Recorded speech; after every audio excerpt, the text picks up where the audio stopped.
Mainstream financial media this week, citing the World Gold Council with semi-transparent and some still private information provided by Metals Focus, stated that through the first 3 quarters of this year, 2023, global central banks are collectively again on trend to buy more gold bullion by tonnage than ever before.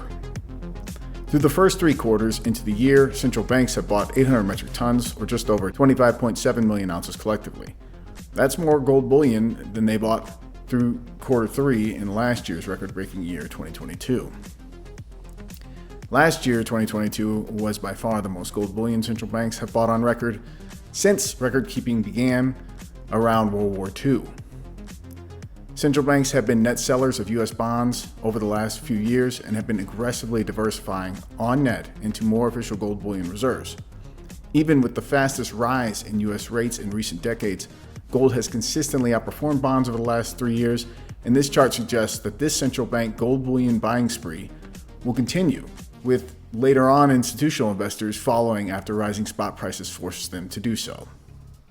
One of the largest recent buyers of gold bullion has been the Central Bank of Poland, whose president recently was quoted stating some of the following rationales for why they are aiming to have 20% of their sovereign wealth allocated to gold bullion to come. Poland currently holds about 11% of its reserves in gold, but the Bank of Poland's president has recently indicated the buying will likely continue. Quote, "This makes Poland a more credible country. We have a better standing in all ratings. We are a very serious partner, and we will continue to buy gold. The dream is to reach 20%. He went on to further state, gold will retain its value even when someone cuts off the power to the global financial system, destroying traditional assets based on electronic accounting records. Of course, we did not assume that this will happen, but as the saying goes, forewarned is always insured. And the central bank is required to be prepared for even the most unfavorable circumstances. That is why we see a special place for gold in our foreign exchange management process." Smaller Eastern economies like Malaysia have been aggressively reallocating long-term sovereign wealth savings into gold bullion, likely over bonds and other underperforming asset classes of late. The Thai Central Bank has increased its gold holdings over the last 3 years as it's diversified its investments. The head of Malaysia's reserve management stated a few of the following reasons why they've been increasing their stack of official gold bullion of late. Quote, "Asset allocation has become more challenging. We need to create a resilient portfolio against all shocks and changes around us. So diversification is the key issue. Gold prices move in different direction to bond prices and prices of other assets that we can invest. It's a hedging tool during high inflation and political uncertainty, as well as geopolitical events. It's good for risk diversification." One of the biggest buyers of gold bullion this 21st century is the Russian Federation, and judging by proven gold ore in her ground, one should expect that they'll continue stacking more official gold bullion this decade and perhaps onwards. While China's central bank has been the #1 central bank official gold bullion buyer over the last near full year now, it's the younger, increasingly wealthy Generation Z in China that's surprisingly buying gold at a massive clip. Most of China's consumer gold at the moment in private gold bullion sales and high-grade gold jewelry sales is reportedly being bought by their young Gen Z generation. Chinese citizens aged 18 to 34 years old also collectively possess the most buying power amongst all other Chinese age groups. Given that through the remainder of this decade, the largest sectors in population increases of wealthy people and consumers, it's going to be split amongst massive gold buying citizenries of India and China, respectively. So one should expect their collective bid on gold price climbing in the future will remain robust and ongoing. All while this week leveraged electronic derivative gold futures trading hours during New York had kept the current spot prices in polite check as we consolidate near the eventual support line of $2,000 an ounce. We witnessed this week the world's largest debt-to-GDP nation of Japan announced they're launching $110 billion stimulus and claim it will help fight ongoing fiat Japanese yen inflation and currency debasement to come. We are apparently now at the point where politicians say virtually anything as they bribe their constituents with stimulus payoffs to try and keep their approval ratings from tanking. One look at the ongoing runaway price of gold and Japanese yen should remind silver bulls out there about how it will likely look once silver eventually begins its manic outperformance of gold later this bullion bull cycle. Similar can be suggested for platinum, of which Japan is a respectively large buyer of in both bullion and jewelry formats. Turning now to a supposed safe haven nation located in the European continent, the nation of Switzerland announced that their regulators are bracing for further upcoming bank runs to come. Of course, since Credit Suisse failed and was taken over by UBS just a little while ago, it's likely that UBS is bound to have trouble of its own soon enough. Surely there will be another Swiss bank failure to come. Pick your list, I'm not really sure which, but UBS at the moment has already been staggering their client withdrawals with time delays, exit fees, all to likely slow down the current quiet bank runs that are probably happening there.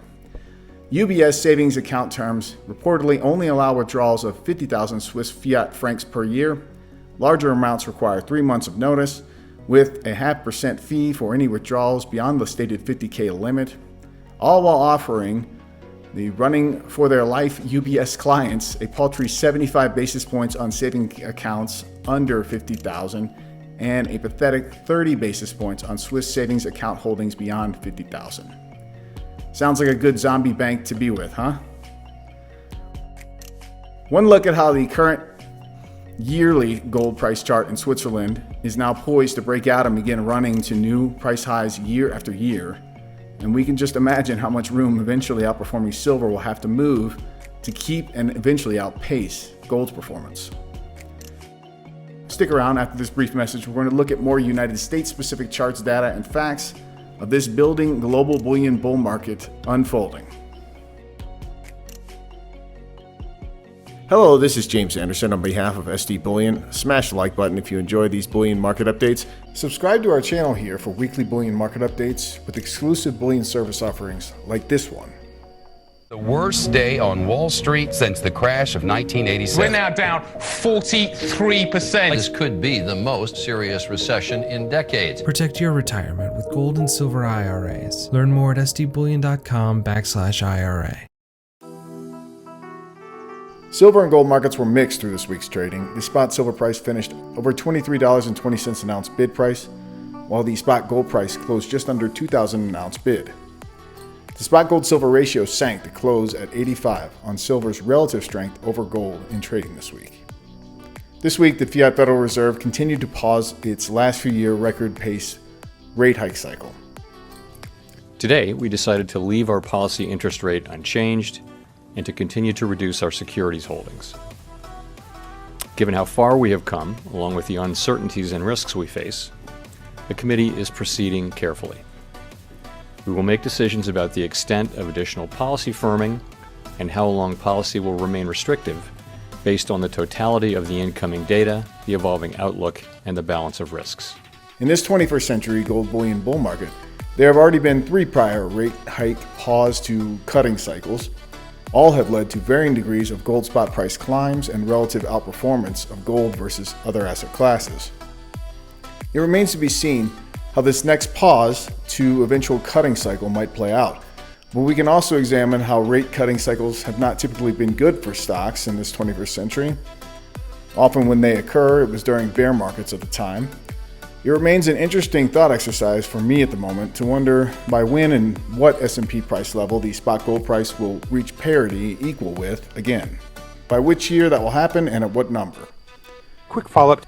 During Jerome Powell's Q&A with their approved financial media press, he was asked about the current program to help stave off bank runs from earlier this year. The question about banking stresses.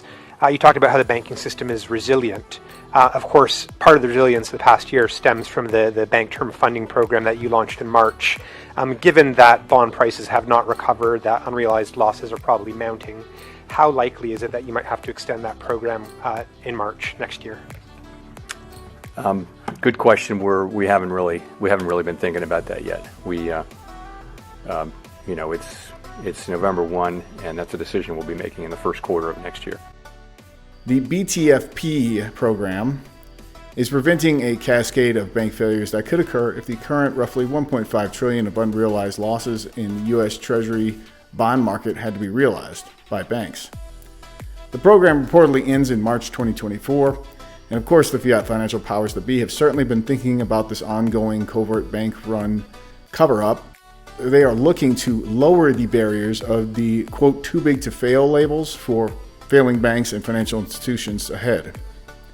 The U.S. Treasury announced a new record net issuance for Q4 2023 to end the year, citing that they will issue $776 billion for Q4, which will inevitably add to the ongoing U.S. debt quagmire that we are building higher and higher.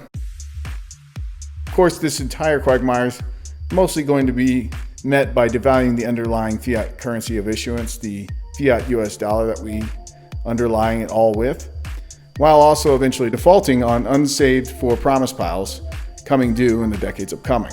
Hopefully you understand the basic arithmetic and math here, and that is likely going to help propel this bullion market into another eventual mania phase ahead, and that you are prudently allocated accordingly so.